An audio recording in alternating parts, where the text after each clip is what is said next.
Assalamualaikum Mams, apa kabar? Ketemu dengan saya Happy Mardiana di program Cerdas Mendidik Buah Hati.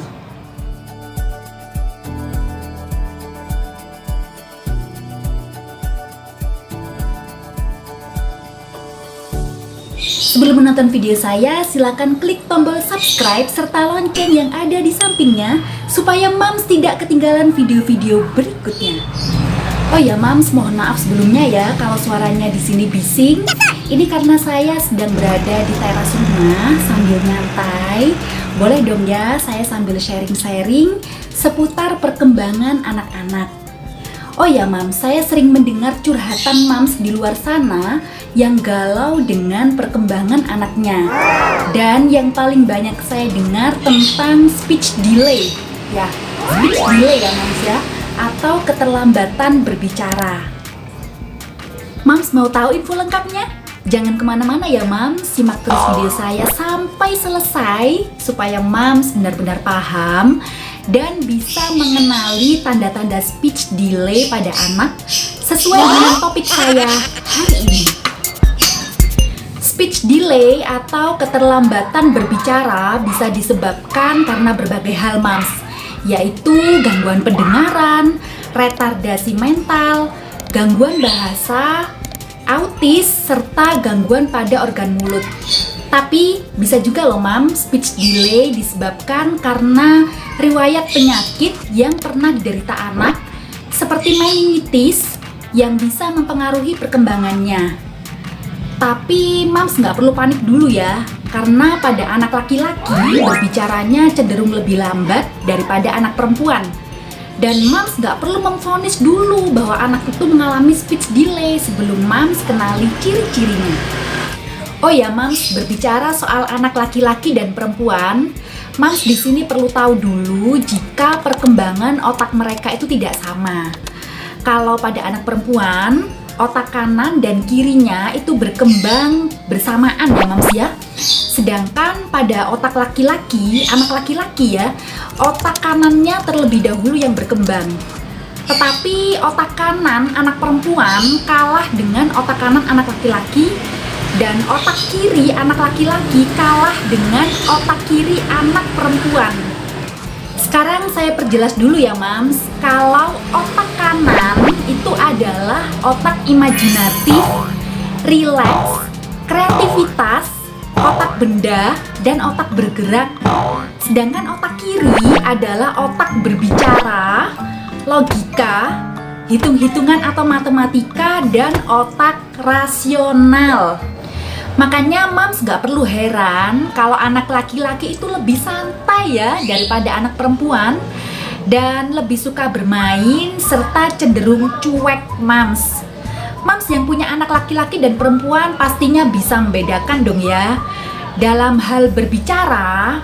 Nah ini karena otak kiri perempuan itu berkembang lebih cepat, makanya untuk anak perempuan ini dia lebih cepat ya dalam hal berbicara daripada anak laki-laki.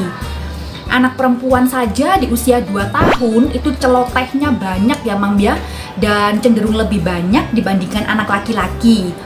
Sedangkan anak laki-laki itu suka melihat benda, dan anak perempuan itu suka berceloteh, suka bercerita gitu ya Mas.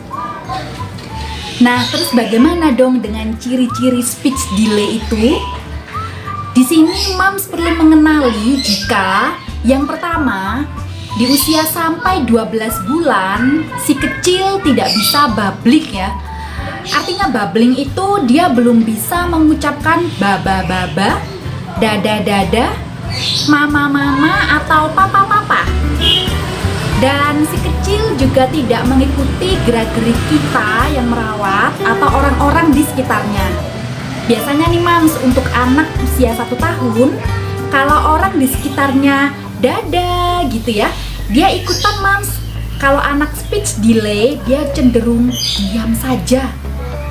Kemudian ciri-ciri yang kedua, di usia 15 bulan, si kecil tidak menunjuk 5 atau 10 objek atau orang yang disebutkan ya, dia nggak menunjuk.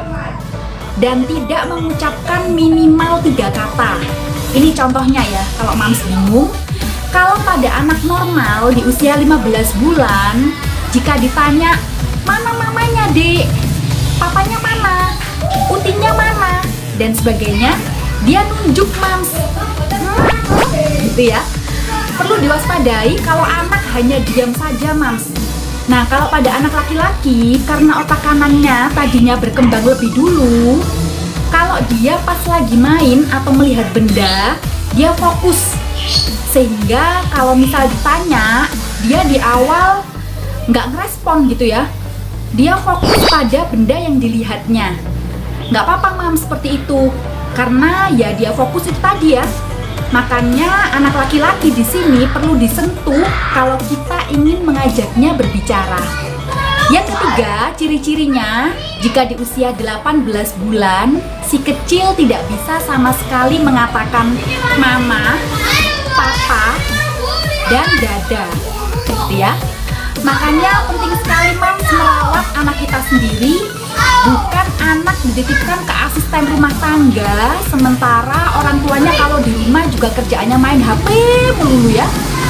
Mams perlu memantau tumbuh kembang anak supaya jika terjadi penyimpangan, Mams bisa segera konsultasikan ke bidan, psikolog, dokter spesialis anak, atau psikiater. Nah, ciri-ciri selanjutnya yang keempat nih Mams. Di usia 2 tahun, si kecil tidak menunjuk pada gambar atau anggota tubuh yang disebutkan. Biasanya dia mulai bisa nih Mams, kalau misalnya kita minta dia untuk menunjuk mana kepala, mana hidung, mana mata, dan sebagainya gitu ya Mams. Dan di usia 2 tahun ini, dia tidak mengucapkan minimal 25 kata. Dan di usia ini, kosakata anak mulai banyak ya Mams.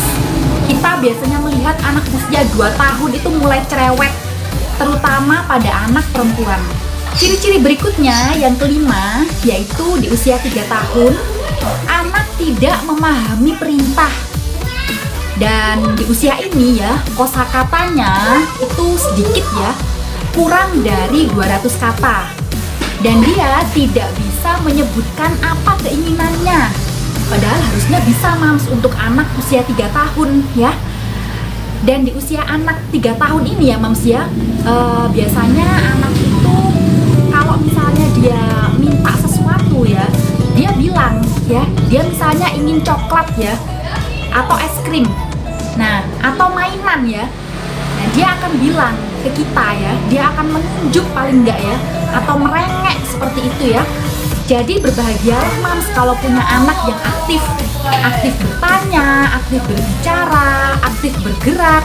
Disyukuri saja sambil selalu kita arahkan yang baik-baik ya Mams. Nah, sebagai orang tua, peran Mams di sini penting untuk memantau perkembangan anak. Dan rajinlah Mams mengajak berbicara si kecil. Ini Mams lakukan sejak dalam kandungan.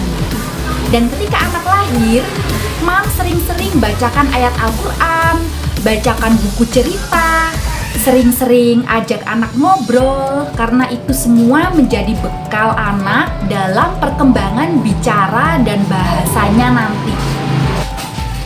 Oh ya, ada lagi nih Mams, ini yang banyak Mams lakukan di luar sana ya.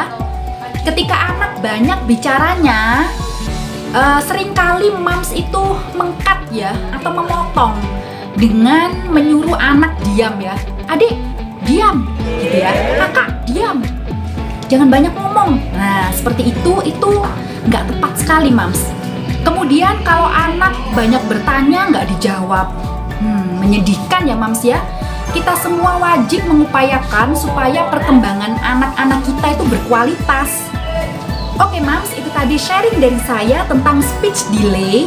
Kenali ciri-cirinya ya, supaya Mams bisa segera bertindak sejak dini jika ditemukan ada penyimpangan atau keterlambatan.